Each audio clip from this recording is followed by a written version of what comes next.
जी, सबसे पहले तो मैं प्रेस के बंधुओं का यहाँ एमएस ऑफिस में पधारने के लिए हार्दिक स्वागत और अभिनंदन करता हूँ।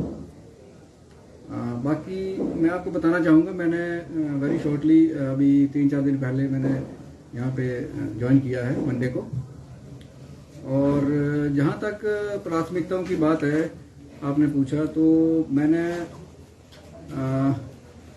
सेम डे ही हॉस्पिटल का एक राउंड राइट फ्रॉम जो आपका मेन एंट्रेंस गेट है, जो जहाँ पे गुमटी है, जहाँ पे सिक्योरिटी वाले बैठते हैं, वहाँ से किया है। और बहुत सारे जो इसमें पॉइंट्स थे, हमने जो कुछ एक चीज़ें रेक्टिफाई होनी हैं और जो कमियां थी वो हमने नोट किया। और करीब 3 घंटे का समय हमने इसमें पूरे टोटल जो एक्सरसाइज उसमें लिया है। जो कुछ एक चीज़ें जो हैं, जो हमारे अभी रिसेंटली इमीडिएटली रेक्टिफाई नहीं हो सकती हैं, जैसे कि कुछ एक लीकेज है जो वर्षों से है, बिल्डिंग जो हमारी ये बहुत पुरानी है। लेकिन जो चीज़ें हमारे जो ध्यान में आई, जिनको हम इमीडिएटली कर सकते हैं, उनको हमने उसी दिन से ही जो उसकी एक्सरसाइज दी थी वो शुरू कर दी है। और जैसा कि कई सामान हमने इधर रखा होता है, कई उसको शिफ्ट करने की जो प्रक्रिया है हमने चालू कर दी है, जो अनवांटेड थिंग्स हैं। और अब उसकी हमने एक प्रायोरिटाइज लिस्ट बनाना शुरू कर दी है। और आज सेकंड टाइम मैं उसके लिए एक मीटिंग रखूंगा कि जो हमने ये काम करने हैं उनको कैसे किए जाए और कब शुरू करें।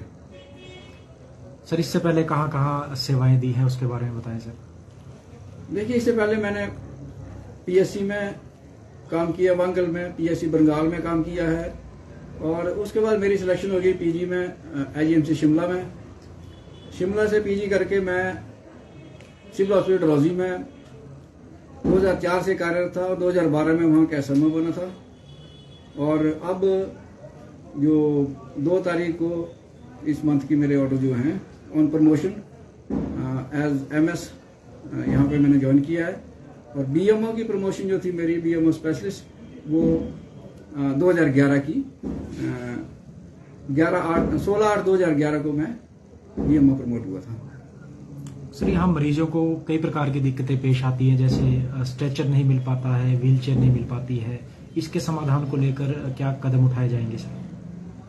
देखिए सर, ऐसा है कि जो यूजेबल चीजें हैं वो टूटेंगी भी ही, टूटती भी हैं। और मुख्यतः जो मैंने ऑब्जर्व किया कि जो हमारी व्हील चेयर और स्ट्रेचर्स हैं वो इसलिए टूटते हैं कि हमारा जो पेशेंट है वो ओल्ड बिल्डिंग से ओपीडी ब्लॉक में इन्वेस्टिगेशन के लिए जाते हैं उस तरफ, तो जो रोड की कंडीशन है वो प्रॉपर नहीं है और उसमें डैमेज होना वाजिब है। और इसकी जो रिपेयर्स हैं, मैंने परसों इसके लिए ऑर्डर दे दिए रिपेयर करने के लिए। और जो अच्छी चेयर्स हैं हमने कुछ स्टॉक में भी रखी हैं। और नियर फ्यूचर में भी मैं ये ट्राई कर रहा हूँ कि हम ये कुछ चीज़ें और परचेज करें, क्योंकि एक्सीडेंटल इमरजेंसी जो होती हैं वो चिट्ठी डाल के तो आती नहीं है। वो उसके लिए हमें जो अरेंजमेंट्स है मेडिसिन का भी और कंज्यूमेबल का भी, और जो भी स्ट्रेचर है, व्हील चेयर है, इसके लिए हमें पहले से ही डिजास्टर टाइप ऑफ थिंग जो होती है ना, उसके लिए हमें ये तैयार रहना पड़ेगा। और 24 घंटे हमारे पास ये सामान प्रोक्योर रहना चाहिए, सो दैट कि कहीं भी कोई कैजुअलिटी या इमरजेंसी या डिजास्टर होता है, उसके लिए हमारे पास ये सामान जो है उपलब्ध रहना चाहिए। और मैं भी आपसे अनुरोध करता हूँ कि आपके कांटेक्ट में जो भी एनजीओज या कोई डोनर्स आज से ही अगर आपके कांटेक्ट में आते हैं, तो you can also advise them please कि डोनेट कर दो 10 व्हील चेयर, 10 स्ट्रेचर्स। वो टूट गई तो दूसरी आ जाएंगे, कुछ रिपेयर होती रहेंगी। तो it is a continuous process. रोज का रोज हम कुछ ऐड कर देंगे तो अच्छा रहेगा।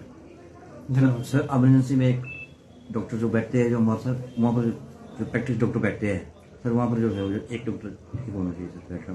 इमरजेंसी में अभी तक तो एक डॉक्टर है। आप इसके नया स्टाफ की हमने डिमांड की है।